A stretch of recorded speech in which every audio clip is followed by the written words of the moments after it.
Tu n'as pas fait vraiment beaucoup d'efforts, mais je vais continuer ma parole. C'est pourquoi je parle d'années de repos. Il n'y aura pas beaucoup de luttes et de combats,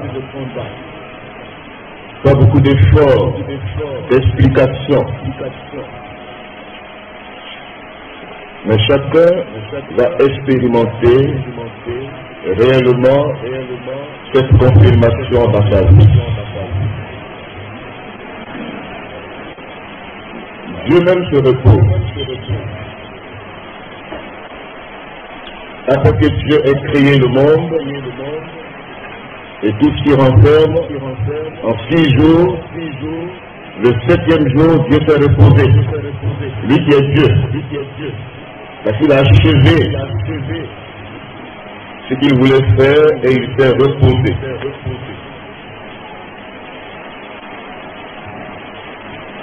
Donc, ce matin, nous allons introduire le thème de l'année en lisant Lévitique 25. Ça tombe bien. 2025, Lévitique chapitre 25. Nous lisons un verset, la parole du Seigneur.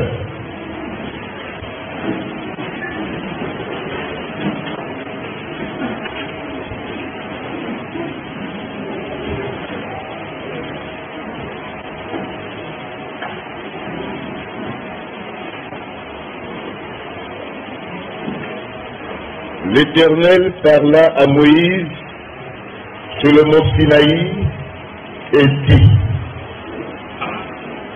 parle aux enfants d'Israël et tu leur diras: quand vous serez entrés dans le pays que je donne, la terre se reposera. Ce sera un sabbat en l'honneur de l'Éternel.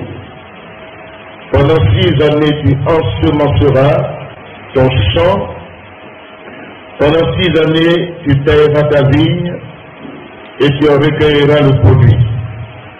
Mais la 7e année sera un sabbat, un temps de repos pour la terre, un sabbat en l'honneur de l'Éternel. Tu n'ensemenceras point ton champ et tu ne tailleras point ta vigne. Tu ne moissonneras point ce qui proviendra des graisses tombées de ta moisson, et tu ne vendangeras point les raisins de ta vigne non taillés. Ce sera une année de repos pour la terre. Ce que produira la terre pendant son sabbat vous servira de nourriture à toi, à ton serviteur et à ta servante, à ton mercenaire et à l'étranger qui demeure avec toi, et ton bétail et aux animaux qui sont dans ton pays. Tout son produit servira de nourriture. Verset 8. Tu compteras 7 sabbats d'années, 7 fois 7 années, et les jours de ces 7 sabbats d'années seront 49 ans. Le 10e jour du 7e mois, il faudra ressentir le son éclatant de la trompette. Le jour des expiations, vous sonnerez de la trompette dans tout votre pays, et vous sanctifierez la 50e année, vous publierez la liberté dans le pays pour tous ses habitants.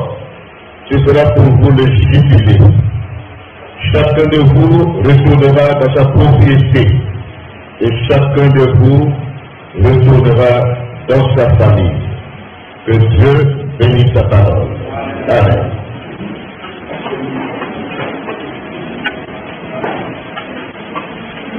La Bible est l'espérance pour tous les hommes. Toutes les couches de la société sont concernées par son message. Dieu s'adresse à toutes les couches de notre société. Dieu aborde tous les sujets concernant les relations humaines, la justice sociale, le foncier et prévient même des conflits liés au foncier. au droit, dans le partage d'un héritage, le droit de rachat d'une propriété. La Bible interprète les questions liées à l'environnement.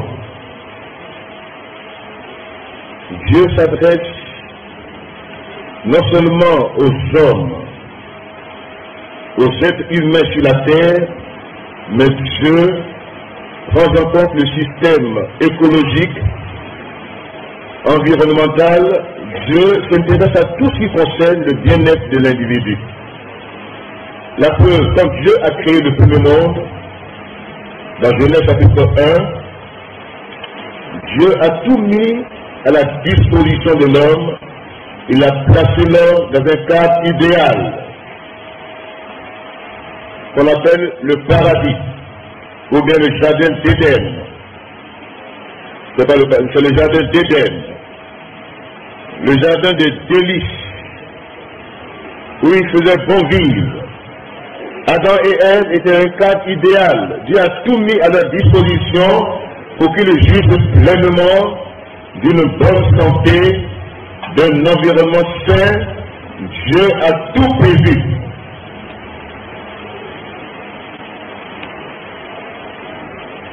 Et Dieu vit que ce qu'il avait fait était bon. L'homme était le couronnement de sa création. Quand il a créé l'homme à son image, il a vu que c'est très bon. Alléluia. Les autres créatures de Dieu, il a dit que la terre produise. Même les animaux ont été créés sans que Dieu y mette la main. Il a parlé. Mais pour l'homme, Dieu a mis la main à la pâte. Il a pris la terre, il a façonné et il a soufflé dans cette tête, sans vie, le souffle de Dieu lui-même. L'esprit, la conscience. Dieu a mis en l'homme un instrument d'adaptation. L'homme est différent de l'animal. L'homme a un esprit. L'homme raisonne. L'homme réfléchit. Il a en lui les qualités qui sont en Dieu. Donc l'homme n'est pas le produit d'une quelconque évolution. L'homme a été créé par Dieu. L'animal même le plus doué n'a pas conscience de la présence de Dieu. Mais l'homme peut être conscient de la présence de Dieu. Alléluia. Dieu l'a créé à son image, à sa ressemblance. L'homme a une personnalité. Il a le sens moral. Il est à l'image de Dieu. L'homme est intelligent. L'homme a une volonté qui peut décider. L'homme a conscience de Dieu et de sa présence. Donc, l'animal est instinctif. L'animal, les espèces sont déjà prédisposées à des actes. Or, l'homme réfléchit. Amen. L'homme n'est pas classifiable dans une espèce quelconque, mais l'homme a une identité qui est de Dieu. Alléluia. Donc voici l'homme que Dieu a créé, et Dieu l'a mis dans un cadre idéal pour que l'homme puisse s'épanouir. Et quand Dieu a fini de créer toutes ces choses, dans le chapitre 2, il dit, ainsi fut achevé les cieux de la terre, et tout un harnais. Dieu acheva au 7e jour son œuvre qu'il avait faite, et il se reposa au 7e jour de toute son œuvre qu'il avait faite. Dieu bénit le 7e jour et il le sanctifia. Passant ce jour, il se reposa de toute son œuvre qu'il avait créée en la faisant. Alléluia. Donc voyez-vous, le repos est important. Dieu a travaillé pendant 6 jours. Et le 7e jour, Dieu s'est reposé. Le repos, c'est ce qu'on appelle le sabbat. C'est un jour de repos où il n'y a pas d'activité, où on se repose réellement de tout son œuvre. On ne fait aucun effort. Même la terre, quand elle se repose, la 7e année, on n'ensemence rien sur la terre. On ne travaille pas la terre. On la laisse au repos pour qu'elle soit renouvelée, pour qu'elle soit restaurée, pour qu'elle retrouve de nouveaux éléments dans sa constitution, pour qu'elle puisse encore apporter la vie. Dieu insiste sur le repos de la terre, parce que l'homme est sur la terre. Dieu veut que chaque 7 ans, les hommes travaillent 6 années, et la 7e année soit l'année de repos de la terre.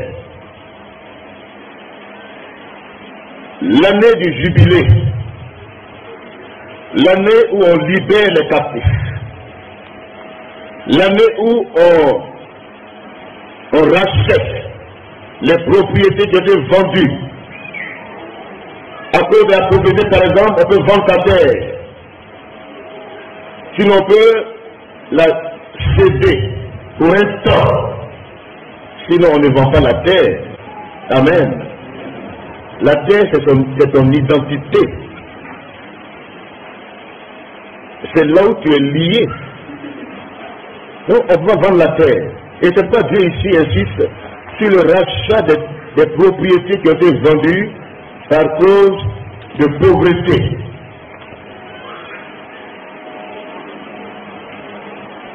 Il compte 49 ans de sabbat.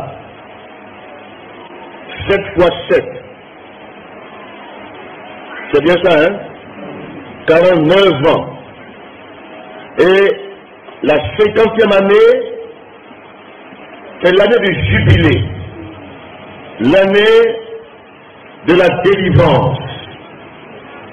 L'année de liberté dans le pays.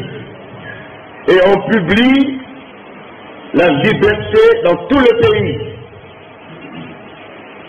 Le jubilé consacre vraiment le retour dans nos propriétés, où nous retrouvons nos familles, alléluia, où chacun retrouve sa propriété qui a été vendue. Il rachète sa propriété, il la retrouve. Voici le contexte de cette année 2025. Nous développerons cela au fur et à mesure que nous avancerons. Mais le texte de base, c'est Lévitique 25 que nous pouvons lire, sur lequel nous allons méditer. Beaucoup d'enseignements dans ce passage, dans ce livre, sinon dans ce texte. Nous voyons là que Dieu s'occupe de l'homme tout entier. Amen. L'évangile est holistique. Dieu s'intéresse à tout ce qui nous concerne. Ce n'est pas seulement notre âme, notre esprit, mais aussi notre corps, notre position dans la société. Dieu aime la justice sociale. Dieu s'occupe de l'homme tout entier. Et Dieu veut la justice dans la société. Amen. Donc, cette année 2025 est une année où chacun doit prendre conscience que Dieu l'appelle au repos. Amen. Dieu m'appelle à me reposer. Dieu m'appelle à ne plus m'agiter, à ne plus être rempli de soucis et d'inquiétudes, mais à me reposer en Dieu. Ce matin, le premier repos sur lequel Dieu insiste, le repos sabbatique, selon Hébreux chapitre 3, Hébreux chapitre 4. Le vrai repos sabbatique, là où le sabbat même commence. Jésus est maître du sabbat. Hébreux chapitre 3 et Hébreux chapitre 4. Lisons ensemble la parole du Seigneur. C'est pourquoi, frères, saints, qui n'avaient pas à la vocation céleste, considérez l'apôtre et le souverain sacrificateur de la foi que nous professons, Jésus, qui a été fidèle à celui qui l'a établi, comme le fut Moïse dans toute sa maison, car il a été jugé digne d'une gloire d'autant supérieure à celle de Moïse, que celui qui a construit une maison a plus d'honneur que la maison même. Chaque maison est construite par quelqu'un, mais celui qui a construit toutes choses, c'est Dieu. Amen. Pour Moïse, il a été fidèle dans toute la maison de Dieu comme serviteur, pour rendre témoignage de ce qui devait être annoncé. Mais Christ l'est comme fils sur sa maison, et sa maison c'est nous, pourvu que nous retenions fermement jusqu'à la fin la confiance et l'espérance dont nous nous glorifions. C'est pourquoi, selon qu'il est dit par l'Esprit de Dieu, aujourd'hui, si vous entendez sa voix, n'endurcissez pas vos cœurs, comme lors de la révolte, au jour de la tentation dans le désert, où vos pères me tentaient pour m'éprouver, et ils virent mes œuvres pendant 40 ans. Aussi je fus irrité contre cette génération, et je dis, ils ont toujours un cœur qui s'égare, ils n'ont pas connu mes voix. J'ai juré dans ma colère, ils n'entreront pas dans mon repos. Prenez donc garde, frère, que quelqu'un de vous n'ait un cœur mauvais et incrédule, au point de se détourner du Dieu vivant. Mais exhortez-vous les uns les autres, chaque jour, aussi longtemps qu'on peut dire aujourd'hui, afin qu'aucun de vous ne s'endurcisse par la séduction du péché. Car nous sommes devenus participants de Christ, pourvu que nous retenions fermement jusqu'à la fin l'assurance que nous avions au commencement. Pendant qu'il est dit, aujourd'hui, si vous entendez sa voix, n'endurcissez pas vos cœurs comme lors de la révolte.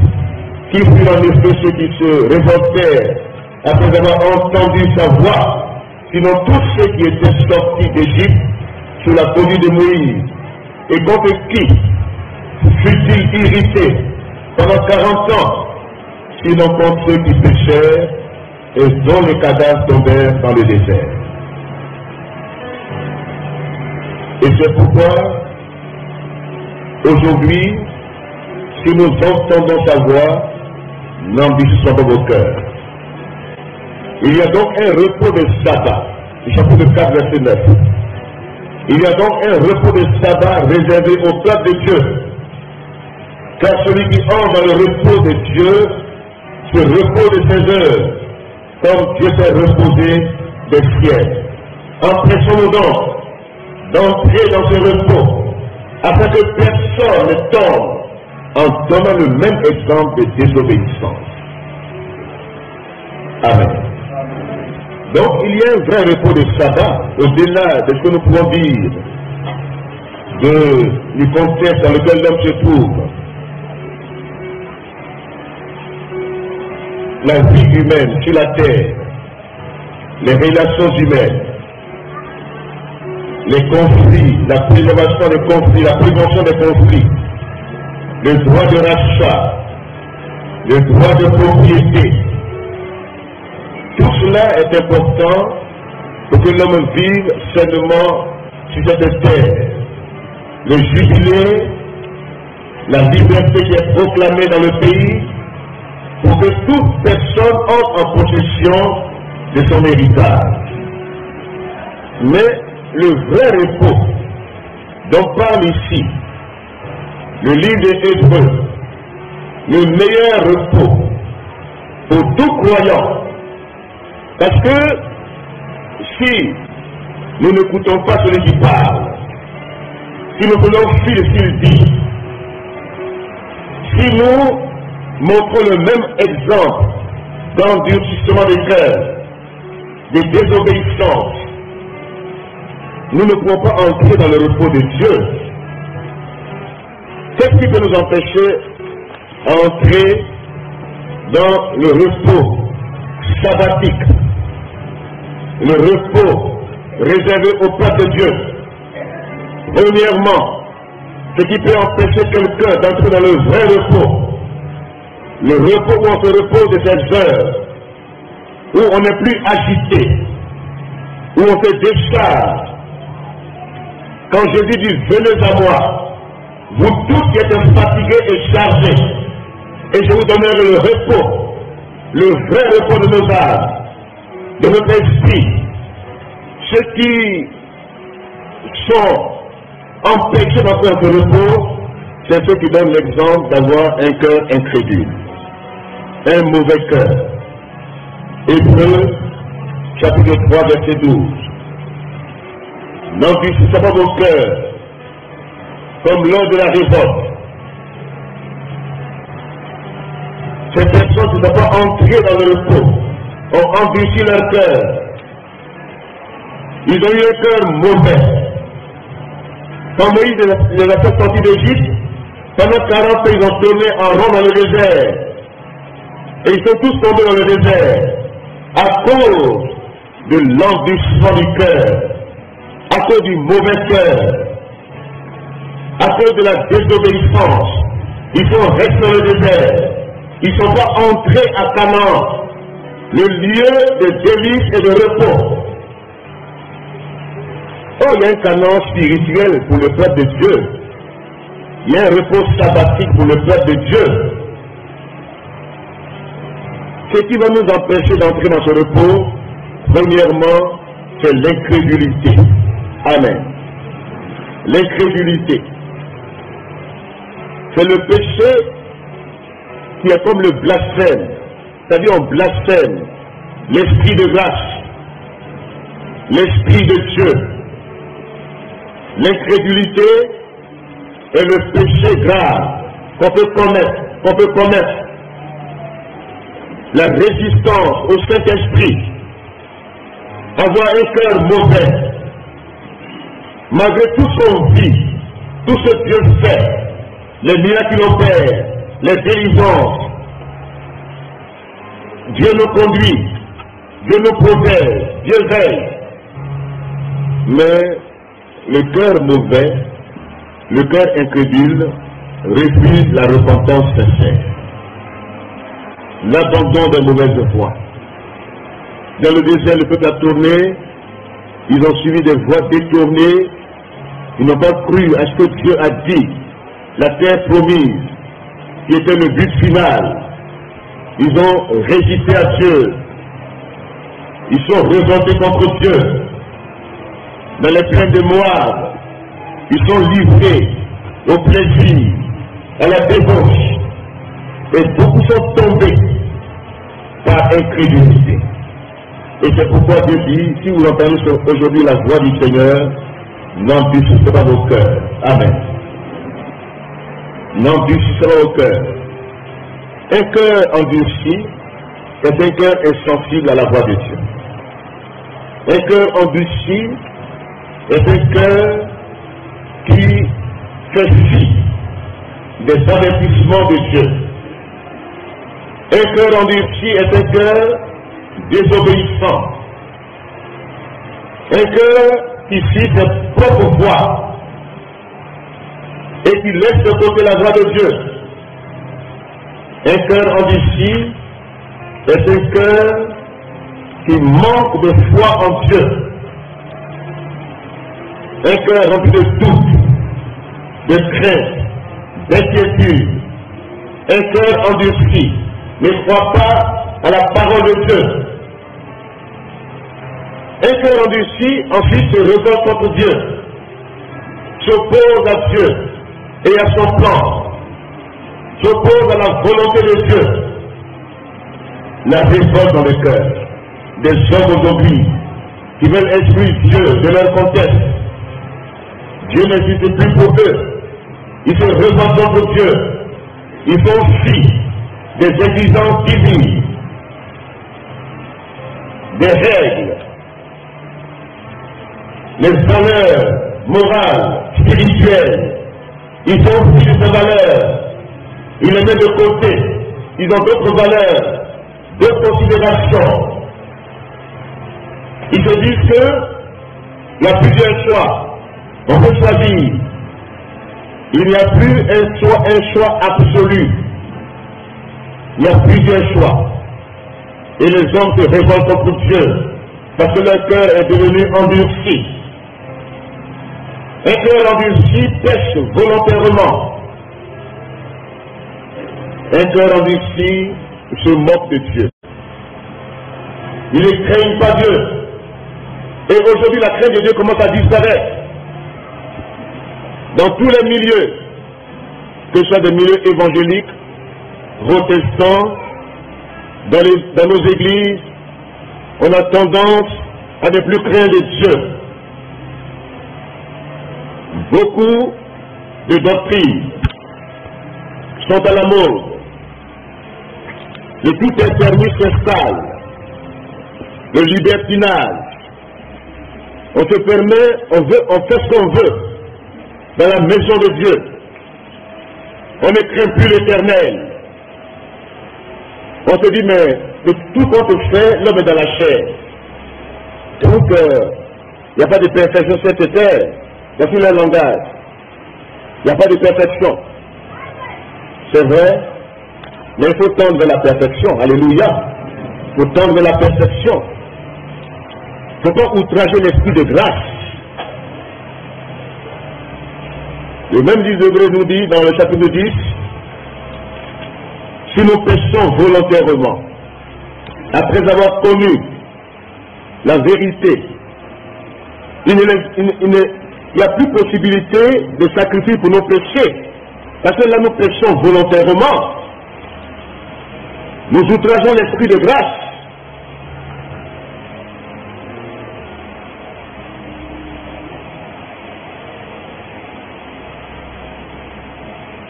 Donc si quelqu'un, il a bénéficié, il a goûté au salut, à la vie que donne Dieu, et cette personne retourne parce qu'elle a vomi par incrédulité,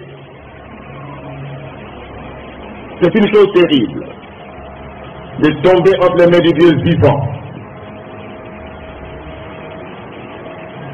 Vous avez accepté avec joie au début ce que Dieu a fait dans votre vie, mais beaucoup ont abandonné, beaucoup ont outragé l'esprit de grâce, beaucoup se sont laissés dans les... Le péché que Dieu ne peut pas pardonner, ce n'est pas dire quelque chose et puis bon, dire bon, même on peut mentir au Saint-Esprit, on peut même outrager en parlant mal quelque part de l'Esprit de Dieu. Beaucoup pensent que le péché impardonnable, c'est d'avoir parlé mal du Saint-Esprit. Mais le péché impardonnable, c'est l'incrédulité. Alors, s'il n'y a pas de péché, Dieu ne pardonne. Dieu pardonne tout péché. S'il y a repentance, Dieu pardonne. Mais l'incrédulité est un empêchement à la repentance sincère. C'est l'outrage à l'Esprit de Dieu. L'Esprit de grâce.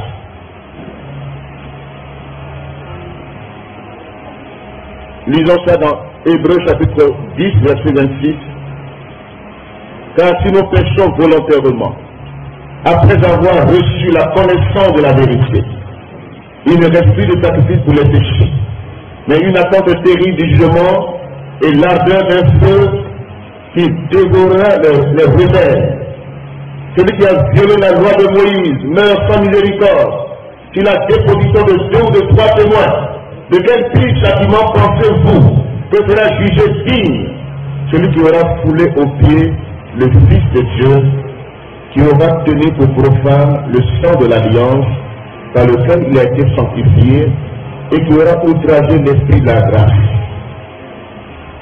Car nous connaissons celui qui a dit, à moi la vengeance, à moi la rétribution. C'est une chose terrible de tomber entre les mains du Dieu vivant. Donc le péché qui outrage le Saint-Esprit n'est autre que le péché d'incrédulité. Sinon tout péché qu'un homme commet, Dieu pardonne le péché. Mais l'incrédule, il résiste à Dieu, il s'oppose à Dieu, il se révolte contre Dieu, il outrage l'esprit de grâce, il s'en mord. Il est qui est Dieu par son comportement, par ses actes qu'il pose. Il n'est même pas conscient de la présence de Dieu. Il outrage l'esprit de grâce. Et cette personne-là, si elle tombe dans la main du Dieu vivant, c'est fini. Et c'est pourquoi Dieu nous appelle aujourd'hui à entrer dans le repos. Amen. Amen. À dire non à tout ce qui est blocage à l'entrée dans le repos de Dieu. Dieu souligne les blocages, l'incrédulité, la désobéissance, la révolte, l'outrage à l'esprit de Dieu, l'esprit de grâce. Dieu nous fait grâce, mais nous négligeons cette grâce. Nous ne craignons plus Dieu. Et c'est pourquoi il est dit ici, dans le livre d'Hébreux, Dieu fixe de nouveau un jour, aujourd'hui même, alléluia. Un jour, c'est aujourd'hui même, en disant dans David, bien longtemps après, comme il est dit plus haut, aujourd'hui, si vous entendez sa voix, n'en disputez pas vos cœurs. Il y a donc un repos sabbatique réservé au peuple de Dieu. Et celui qui entre dans le repos de Dieu se repose de ses œuvres comme Dieu s'est reposé des siennes. Alléluia. Alléluia. Voici cette année sabbatique. Cette année où Dieu nous veut dans une prise de conscience, un nouveau départ, où Dieu veut que le point de départ, nous puissions retourner au point zéro. 2025, pour ceux qui font les calculs, ça va donner combien? 2 plus 2, 4 plus 5, 9 égale 0. Vous avez le faire, non? 9 égale 0. Année 2025, année où tu recommences ta vie avec le Seigneur. Où tu repars au point zéro. Où tu ne dis pas, moi je suis un ancien chrétien, je vis dans l'église, j'ai duré dans l'église, je connais Dieu, je suis baptisé, confirmé, j'ai fait des années dans l'église. C'est pas ça qui compte. Ce qui compte, est-ce que tu es entré dans le repos sabbatique, le repos de Dieu, ou non, le repos de tes œuvres? Est-ce que ta vie est en paix avec Dieu? Est-ce que ton cœur ne te condamne pas? Est-ce que Dieu te dit, mon fils, ma fille, tu es dans mon repos? Est-ce que l'Esprit de Dieu te convainc que tu es fils et fille du Dieu vivant? Est-ce que tu es conscient ou bien tu sais réellement que ton nom est inscrit dans le livre de vie de l'agneau? Aujourd'hui même, doit être un nouveau départ de nos vies. Retournons au point zéro. Parce que l'ennemi nous trompe. Il dit, tu as trop duré à l'église, tu connais Dieu déjà, vraiment, tu es né dans l'église même, tu es né chrétien, tu as fait 20 ans, 25 ans, Mais il y a des choses que tu ignores.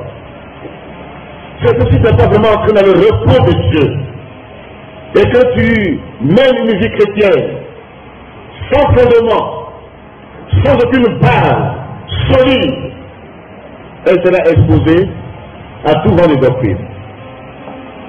L'instabilité va t'accompagner. Les chutes et les rechutes vont t'accompagner. Tu ne seras pas stable dans la vie chrétienne. Tu seras inconstant dans tes voies. Une vie à dans le scie. Ça monte, ça descend. Ça monte, ça descend. Il y a des temps où tu es chaud. Après froid, descend, vie glacée. Ce n'est pas une marche chrétienne. Où on monte, on descend. On monte, on descend. La vie chrétienne doit être constante. Amen. Si elle a pris un bon départ, elle est constante. Elle est croissante. Elle est grandissement. Dans la maison de Dieu, il faut grandir sainement. Il faut gravir les échelons. Il faut aller de l'avant. Tout part du repos. Où tu as fait la paix avec Dieu. Où tu es réconcilié avec Dieu. Où tu es convaincu que le salut est ta propriété. Tu es né de nouveau. Tu es sauvé. Tu t'es repenti de tes péchés. Tu as abandonné les mauvaises voies. Et ta vie avance de victoire en victoire, de progrès en progrès. Amen.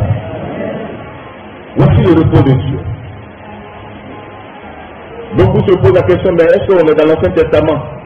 Pourquoi on parle du sabbat? C'est les premières réactions. On ne sait pas d'où ce thème là cette année. On dit l'année sabbatique. Est-ce que nous, on va célébrer le sabbat? Jésus est même du sabbat. Amen. Que Jésus-Christ prenne possession pleinement de ta vie. Tu vas entrer dans un vrai repos. Dans un calme, dans une tranquillité que donne l'Esprit de Dieu. Ésaïe le dit dans son chapitre 30, verset 15, il dit, c'est dans le calme et la tranquillité que sera ta force. Le salut, c'est dans le calme. Un chrétien doit avoir son calme. Il ne doit pas se paniquer devant les situations. Ça découle, ça provient du manque de repos intérieur. Beaucoup n'ont pas de repos intérieur. Ils ne sont pas en paix avec Dieu. Ils n'ont pas l'assurance de leur salut. Ils continuent à s'agiter. Ils manquent de repos intérieur, de paix intérieure. Or Dieu, la vie avec Dieu, c'est une vie de paix et de repos intérieur. Amen. On est plus condamné pour nos pères. On sait que Dieu nous a pardonné nos péchés. Ce matin, c'est aujourd'hui le jour du salut. Amen. C'est aujourd'hui, tu entends la voix de Dieu. 2025, année d'un nouveau départ, de nouvelles reconstructions avec Dieu. Dieu te veut dans le repos. Dieu te veut te reposant de tes heures. Dieu veut que tu entres dans le repos meilleur que Dieu lui-même donne. Tout croyant, tout enfant de Dieu doit être dans le repos de Dieu. Aucune situation ne peut les faire paniquer. Aucune situation, aucune crise, aucune épreuve, aucune attaque ne peut l'ébranler. Même les hommes qui sont dans le repos de Dieu ne paniquent jamais. Alléluia. Ne paniquent jamais. Parce qu'ils sont en paix avec Dieu. Ils sont entrés dans le repos de Dieu. Alléluia. Et c'est pourquoi il ne s'agit pas. Si vous voyez souvent que nous piquons des crises de colère, c'est parce que c'est un manque de repos intérieur. Crise de colère, crise de nerfs, AVC,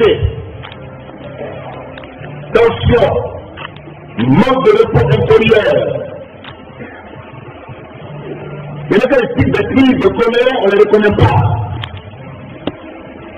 Ils tombent sur eux-mêmes. Il y a un homme, quand ils sont en colère, c'est fini. Il n'est pas plus à quelqu'un. Parce qu'ils sont en colère. On a dit que le soleil ne se coupe pas de la colère. Et eux, ils tombent en colère. Manque de repos intérieur. Dans son foyer, oublier sa femme, manque de repos intérieur. Manque de repos intérieur et ça donne accès au diable. Les issues sont créées. Que Dieu nous amène dans son repos aujourd'hui. Et que toute porte d'accès soit fermée à l'ennemi. Au nom de Jésus. C'est de ce repos dont je parle. Ce repos où tu es tranquille, où tu n'es pas agité, où même tu ne te précipites pas, tu ne parles pas vite, tu n'es pas prêt à vite parler, à dire tout à tout le monde, où tu as des secrets avec Dieu, tu as de la retenue. Ceux qui manquent de repos intérieur, ils veulent toujours s'exprimer. Ils veulent toujours dire tout à tout le monde. Parce qu'ils manquent de repos intérieur. Ils veulent s'exprimer. Ils veulent demander à quelqu'un d'autre de leur dire ce qui leur manque. Si vous voyez les gens qui vont chez les prophètes pour les consulter, c'est parce qu'ils manquent eux-mêmes de repos intérieur. Ils sont agités. Ils ont peur. Et ils vont consulter. Ils cherchent des appuis extérieurs. Quand Dieu doit être à l'intérieur de ça. Quand Dieu est à l'intérieur, la porte intérieure s'applique. Ton homme intérieur est tranquille.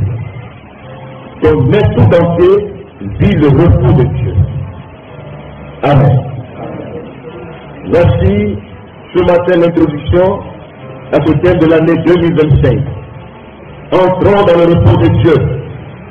Là où on se repose de ses heures, là où l'agitation est bannie, là où la panique est bannie, là où les soucis, les inquiétudes sont bannis, là où on se décharge sur le Seigneur lui-même. Cette année, Dieu veut prendre les choses en main dans ta vie. Remets tout entre ses mains. Remettons tout entre les mains du Seigneur. Reposons-nous en lui. Amen. Reposons-nous en lui pleinement. Même il y a des combats qui sont plus des combats. Amen. Il y a des combats où Dieu veut, ce n'est pas tous les combats qu'on mène. C'est un manque de repos qui fait qu'on est agité partout, on veut ici. Non, cette année 2025, Dieu te veut au repos. Dis Amen. Dieu te veut au repos. Ce n'est pas tous les combats. Non, tout ça là vraiment, c'est un signe de manque de repos. Il faut qu'on est dans toutes choses en même temps. On est dans tous les combats. On est friand des informations négatives. On veut des prophètes, des visions, des révélations. On ne lit pas la Bible pour avoir la meilleure révélation. On veut des visions externes. On veut que quelqu'un nous parle. Quelqu'un nous dise ce qui va arriver bientôt. Non. Le livre par excellence qui rassure, c'est la parole de Dieu. Amen. Quand vous êtes dans le repos de Dieu, chaque jour tu prends ta Bible, tu la lis. Tu pries avant de sortir. Tu te concentres dans la présence de Dieu. Et quand tu sors, tu n'écoutes pas autour de toi ce qu'on dit. Parce que tu as déjà écouté Dieu te parler. Si une parole contraire vient, tu ne la suis pas. Hier, j'étais dans un village, derrière Boaké. Je suis arrivé hier un peu tard. Donc, et voyez-vous souvent, si vous n'avez pas le discernement, vous êtes foutu. Si vous ne discernez pas les choses. Là, dans le repos de Dieu, Dieu vous donne le discernement. Amen. Dieu vous montre les choses cachées. Vous n'avez pas besoin que quelqu'un d'autre vienne vous dire ceci ou cela. Les gens sont venus nous dire, bon, oui, on a dit que c'est là-bas que vous devez partir. On n'était pas convaincu de partir. On est resté en place. Ils sont revenus encore pour dire, non, c'est là-bas que vous allez partir. Et quelques minutes plus tard, on nous dit, ah, si vous êtes parti là-bas, c'était fini. Là, vous êtes resté là. C'est là que Dieu vous veut. Souvent, quand tu n'écoutes pas Dieu, tu te laisses tromper par les hommes. On te manipule. On te télévise. On t'instrumentalise. Tu deviens un jouet entre les mains des hommes. Ils profitent de toi. Mais quand tu écoutes Dieu, même si tout le monde est paniqué autour de toi, tu restes dans la sérénité. Tu sais que Dieu t'a convaincu. Amen. Mais quand tu n'es pas serein toi-même et que tu n'es pas dans le repos de Dieu, on peut te manipuler. On peut te dire, va ici, tu vas partir. Va ici. Et puis, tu n'es plus en toi-même. Ce matin, Dieu veut que tu retournes dans ta demeure. Que tu entres en toi-même. Que tu restes toi-même. Et non quelqu'un d'autre. Reste toi-même. Dieu te veut tel que tu es. Tu viens au Seigneur, reste tel que tu es. Change, mais ne change pas trop. Si tu changes trop, tu n'es plus toi-même. Ce qui doit changer dans ta vie, c'est le domaine spirituel où Dieu veut que tu sois d'un péché quelconque, c'est ça que tu dois abandonner. Le reste là, reste naturel. Sois vrai et humble, c'est tout. Que Dieu nous aide ce matin. Entrons dans le repos de Dieu nous tous. Cette église a besoin d'entrer dans le repos de Dieu. Loin des agitations, des fausses prophéties, des faux prophètes, des diseurs de bonne aventure, des personnes. Dieu m'a dit, oh, ne t'inquiète plus. Cette année-là, tu vas te reposer. Dis Amen. Alléluia. Je vais me reposer suffisamment. Et Dieu m'a dit, je vais donner la confirmation des choses que tu as dites dans la vie de plusieurs. Donc, tu as dit l'essentiel, reste dans le repos. Et c'est un jour ce matin, cette prédication sur le repos de Dieu. Quand tu entres dans le repos de Dieu, tu te reposes réellement. Tu n'es pas quelqu'un qui est craintif, qui a peur, qui est prêt à courir, à fuir. Non. Tu es dans le repos de Dieu. Dieu est avec toi, ne crains rien. Alléluia. La seule chose, la personne qui doit craindre, c'est Dieu lui-même. Écoute, Dieu te parlait ce matin que le vrai repos sabbatique, quand on y entre, on entre dans une paix profonde avec Dieu. On est rassuré à l'intérieur et tout part de l'intérieur. Même ta vie de prière, de consécration, ça part de l'intérieur et non de l'extérieur. Dieu va mener tes combats cette année. Toi, garde le calme. Sois serein. Dieu va opérer des délivrances extraordinaires dans ta vie. Même si l'ennemi te fait croire, l'ennemi est malin. Il veut, en début d'année comme ça, il veut te faire paniquer, te faire peur. Non, or Dieu te dit ce matin, reste calme, il s'en charge. Alléluia. Dieu s'en charge. Il y a des prières que tu as faites. Et qui, depuis longtemps, n'ont pas reçu encore d'exaucement. Mais cette année, c'est une année de confirmation de tout ce que Dieu t'a dit. C'est une année où tu n'as qu'avoir un désir. Même avant que tu l'exprimes déjà, Dieu répondra à ta prière. Dieu est fidèle. 2025, année de repos. À tous les niveaux. Niveau interne, niveau familial. Que dans nos foyers, il y ait la paix de Dieu. Des relations saines dans l'église. De bonnes relations. Il faut que les enfants et les parents vivre dans l'harmonie dans la maison. Et que le culte familial, les choses qui concernent le royaume de Dieu, soient dans l'entretien familial. Alléluia. Que les familles soient dans le repos de Dieu. Alléluia. Attaque ici. Tout à l'heure, ça a arrêté au nom de Jésus. Toi qui es tellement attaquable, tellement perméable, que tout là, tout va m'attaquer. Non, reste dans le repos de Dieu. Alléluia. Oui, on veut m'attaquer. Tout ça, là, ça, c'est le manque de repos intérieur qui fait ça. Mais si on t'attaque, c'est Dieu qu'on a attaqué. Ta vie est cachée en Christ. Et en Dieu, qui peut te vaincre? Qui peut t'avoir? Et tout ça, tu as agité. Satan te veut dans l'agitation pour te surprendre. Mais reste dans le repos de Dieu, dans l'assurance, tu verras la gloire de Jésus. Et le Seigneur, béni soit.